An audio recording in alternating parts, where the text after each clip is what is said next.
Top story this week. Donald Trump has been in Europe. This is not a drill. America has deployed its greatest weapon of mass destruction to Europe, the continent with which it was once formerly in a vague ally relationship.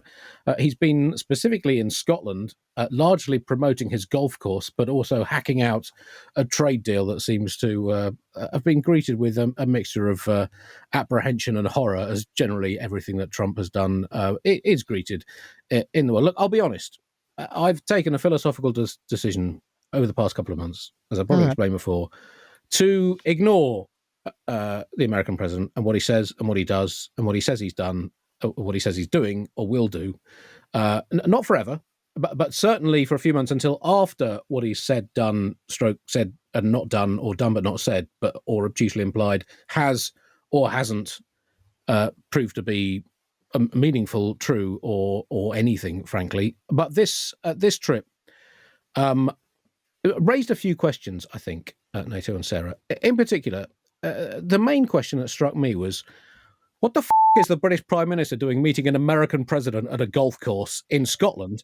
Particularly, what the is the British Prime Minister doing meeting an American president at a golf course in Scotland owned by that American president? And also, why did he meet him at that golf course in Scotland without presenting him with the traditional Scottish greeting, as so welcomingly done by the late Janie Godley when Trump visited before, which was a four-letter description of Donald Trump? I mean, this is a hard-won national tradition to hold up a banner saying Trump is a when he goes to his golf course in Scotland. And amidst all the traditions that we are losing in this country, this to me is the most painful one. Nato, what obviously, I mean, I think you've probably made it fairly clear on the Bugle that you're not a committed Trump fan, I think, thus far. What have you made of his golfing expedition? Well, first of all, Andy, I've been warning you motherfuckers about golf. Buglers, you let me down. Back on Bugle episode 4007, I alerted the Buglers to the Trump golf course in Scotland, and I told you to go shit on it. And did you do that? No, you did not. Golf is a bullshit sport for wannabe aristocrats to conspicuously dance. Democracy dies in darkness? No, it doesn't. It dies in the light of day on the ninth hole. Do you know how you know that golf is a bullshit sport? Because Donald Trump does it. Not only does he do it, but apparently he spent about 23% of his presidency golfing. The thought of Donald Trump golfing should dry out everyone's enthusiasm for that colonizer activity, like genitals of all genders the world over desiccate instantly at the thought of Donald Trump having sex with anyone. Look, I love a chicken tikka, but if I found out it was the favorite food of cannibal serial killers, I would reevaluate my Uber Eats. Golf is not a sport. Call me back when Trump does the haka with the All Blacks.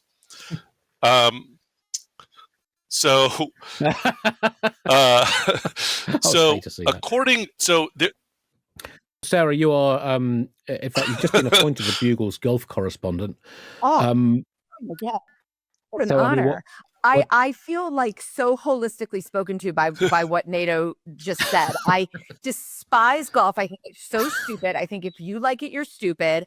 I would have said this. I would also say this about boxing, but I realize the news isn't taking us into boxing, but I have zero respect for boxing and zero respect for golf.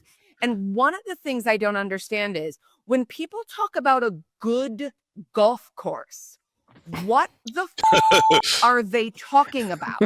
Have they never tried crazy golf, or as we call it in America, mini golf? Let me tell you something. I have a 9-year-old son. I take him crazy golfing all the time. And there is a place where you can go where you bounce a ball down a deconstructed drum kit and get bonus points for hitting a cymbal. How can Trump's golf course compete with anything like that? And why is Scotland thought of as a good place to golf if it just rains all the time? This is not a rhetorical question. Like, why is there a golf course anywhere other than like New Mexico and you go in the winter? Why? Well, I think the answer to that is that sport in general is supposed to be a metaphor for life. And clearly, golf in Scotland evolved under the pretext that life is unremittingly miserable and fundamentally pointless. And okay, fair. Okay, I think quick. that's probably the explanation you're looking for there. Likes sport the most? Do you watch golf? Yes. I occasionally watch golf, maybe 3 or 4 evenings a year on the telly, but that's What is bringing you in? What are you getting from those evenings? Well, I guess now what I'm getting is that it's a golf course that doesn't have Donald Trump on it, which makes it, that. So just nice to see that is still a possibility. I quite like the last day of a big golf tournament. It strips bare the human soul. You see players just falling apart under pressure, which is what you, as a sports fan, what you want to see is elite performers crumbling before your very eyes, and that's what keeps us coming back. You seem like a nice person, but it's all in I've let you all down. Yeah.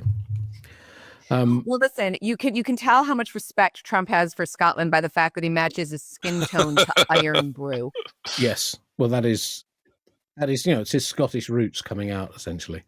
In terms of the sort of the politics of it, it was a bit weird that the president of America invited the Prime Minister of the United Kingdom to a venue in the United Kingdom. But I mean, this is essentially how international politics works. It's a kind of cocktail of stomach churning official groveldom, strategic embafflement, and attempts to interpret and or misinterpret the meaning of whatever Trump happens to say in the 5 seconds that each 5 seconds he opens his mouth. So it's kind of, like I say, it's hard to work out the full meaning in terms of the future relationship between between Britain and America, between America and the concepts of truth and hope.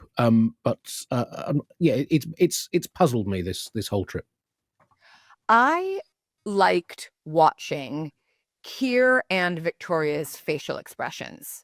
That's where I put my energy, because I feel that Starmer, the whole time he looked to me, and I think there's some argument to be made, and I'm not saying it's a winning argument, but I think there's some argument to be made that he's not a terrible Trump wrangler in a few different ways. And it's not a pleasing process to watch, but he's not a total piece of shit at it.